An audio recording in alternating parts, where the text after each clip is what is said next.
Question 3. Use an algebraic method to solve the equation 12x cubed minus 29x squared plus 7x plus 6 equals 0. Show all your working. So we aren't given any clues in the question for any factors, so we have to find our first factor using a trial and error method. So what we're looking for is a number that when we substitute it in will give us a 0. Basically, we're looking for our first answer. Okay, so let's just trial various numbers. So let's try x is 1. That would give us a 12 minus a 29 plus a 7 plus a 6. Okay, 12 minus 29, add 7, add 6, not 0. X is 2. So this would give us a 12 times a 2 cubed, which is 8, minus 29 times 2 cubed, which is 4, add 7 times 2, add 6. See if this works. 12 times 8 minus 29 times 4, add 14, add 6. Yes. You're quite likely to find your first factor fairly quickly. So because x equals 2 is a solution or a root, it means the bracket it came from is x minus 2. So that's our first factor. From this point, you have a choice of methods. I'll do the comparison method, but if you like doing long division, you can do that. If you know the grid method to work out what's left, you can use that. So I'm going to say that my first bracket is x minus 2. Rather than carrying on trial and erroring to find more solutions,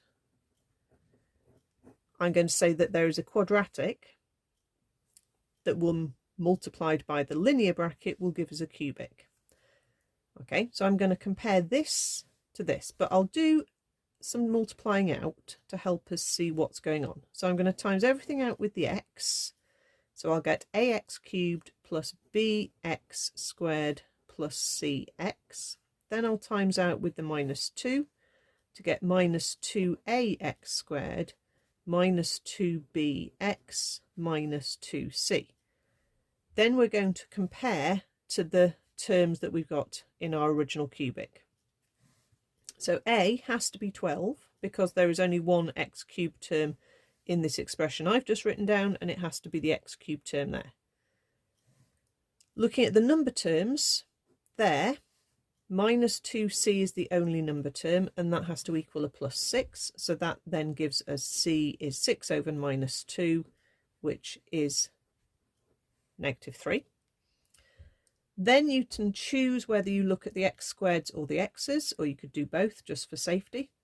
I'll look at the x squareds. So I've got two terms which are x squared terms in this expansion.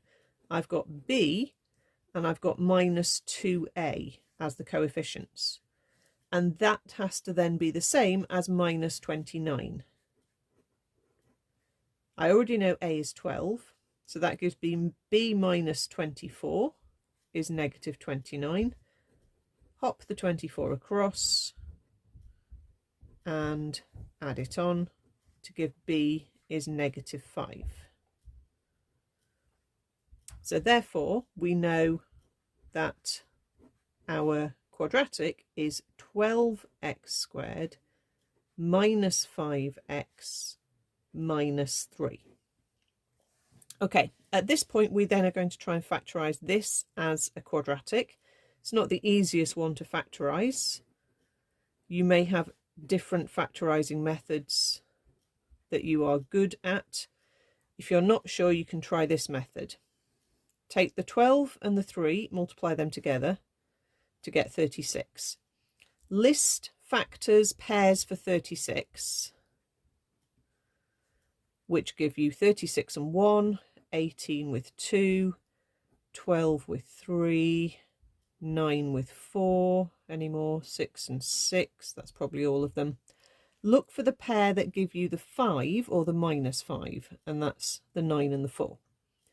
So rewrite your middle term using a 9 and a 4. So if I write it as minus 9x add 4x, instead of writing negative 5x. You then look at the first two terms there and you'd think, right, what have they got in common? They've got a numerical factor of a 3 and they've got an x, which means inside the bracket I can put a 4 and an x to make a 12x squared and a minus 3 to make a minus 9x. Now with the other pair of terms, there doesn't seem like there's anything in common. And actually the 4x minus 3 is exactly what we've got here. So we just need to say it's a 1 as a common factor. Sometimes you might use a minus 1 if it's the same but the opposite sign. Okay, or sometimes there will be an obvious factor that you can take out at the bracket. So then that means that the bits that are sitting in the front of the bracket form their own bracket, and we have 3x plus 1 lots of 4x minus 3. You need to be able to do the factorising. If you can do that in your head and write it down, that is fine. If you have a different method, that is also fine, but you can't just jump straight to solutions off the calculator. You need to have the brackets written down. Whether or not you use a different method, to me, that is fine. So therefore, our cubic is x minus 2, 3x plus 1, 4x minus 3. Okay, I'm quite glad I didn't carry on doing trial and error to find more solutions, because I would have had to have trialled minus 1/3 and positive 3/4, and I might not have trialled those. So if the question just says factorise, you can stop there. This one says solve, where it equals 0. So now we just say at the end, either x is 2 or, and then from this bracket, imagine the 1 hopping across